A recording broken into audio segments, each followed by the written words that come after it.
আজ আমি আপনাদের পাকা তালের নরম তুলতুলে রসালো রসবড়ার রেসিপি করে দেখাবো। একবার এভাবে রসবড়া বানিয়ে নিতে পারেন, খেতে ভীষণ ভালো লাগবে। আর তৈরি করাও তো একদম সহজ। আশা করছি ভিডিওটি শেষ পর্যন্ত দেখবেন। তো চলুন রেসিপিটি দেখে নেওয়া যাক। তো এজন্য আমি এখানে প্যানে নিয়ে নিলাম মেজারমেন্ট কাপের 1 কাপ তালের পাল্প। আর পাল্পটাকে একটু পাতলা করার জন্য এখানে দিয়ে দিচ্ছি 1 কাপ দুধ। চাইলে কিন্তু আপনারা এখানে 1 কাপ জল দিয়েও পাল্পটা পাতলা করতে পারেন। এরপর মিডিয়াম হিটে প্রায় 2 থেকে 3 মিনিটের মতো একটু জাল করে নিতে হবে।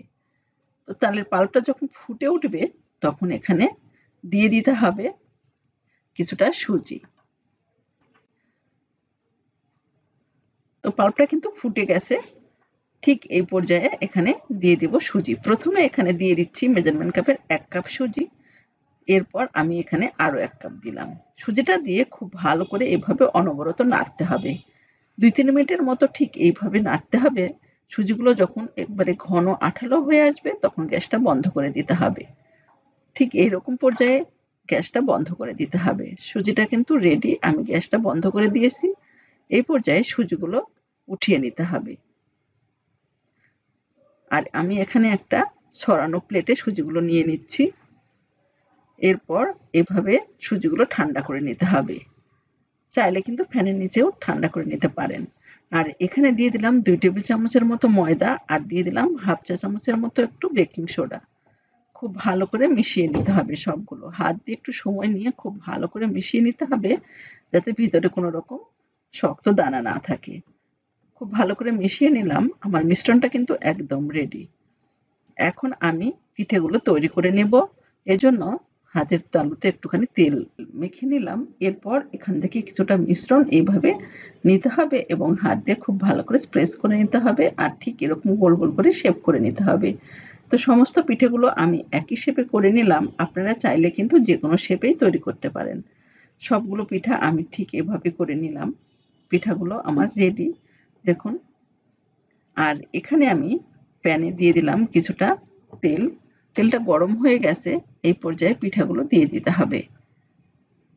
তো পিঠাগুলো দেওয়ার পর প্রায় 3-4 মিনিটের মতো এক পাশটা খুব ভালো করে ভেজে নিতে হবে। একটুখানি নেড়ে নিতে হবে যাতে একটার সঙ্গে একটা লেগে না যায়। তো সমস্ত পিঠাগুলো প্রায় এক পাশটা 2 মিনিটের মতো একটু ভেজে নিলাম। এরপর অপর পাশটাও ঠিক এইভাবে ভেজে নিতে হবে।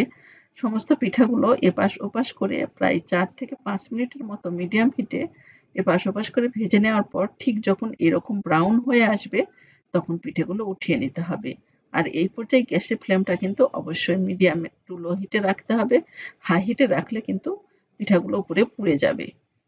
তো আমি বাকি পিঠেগুলো ঠিক একইভাবে ভেজে নিচ্ছি। আর এখানে দিয়ে দিলাম 1 কাপ চিনি। আমি একটা শিরা তৈরি করে নেব। আর দিয়ে দিচ্ছি 1 কাপ জল।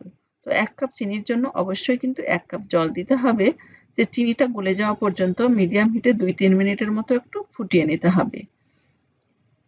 3 মিনিট পর যখন চিনিটা ঠিক এরকম গলে আসবে আর শিরাটাও কিন্তু আঠালো ভাব হয়ে আসবে, ঠিক এই পর্যায়ে পিঠাগুলো দিয়ে দিতে হবে।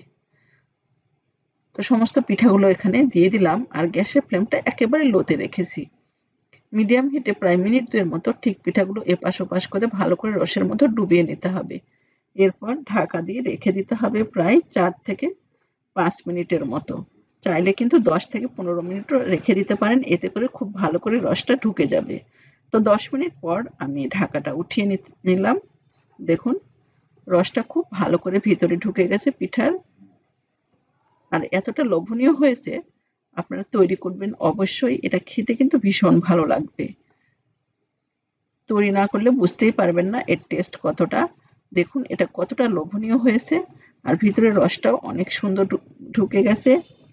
আশা করছি আমার এই পিঠার রেসিপিটি আপনাদের খুবই ভালো লাগবে আর অবশ্যই এইভাবে ট্রাই করবেন। আর ভালো লেগে থাকলে প্লিজ চ্যানেলটা সাবস্ক্রাইব করে অল অপশন সিলেক্ট করে পাশে থাকবেন। তো আজ এ পর্যন্তই, ভালো থাকবেন।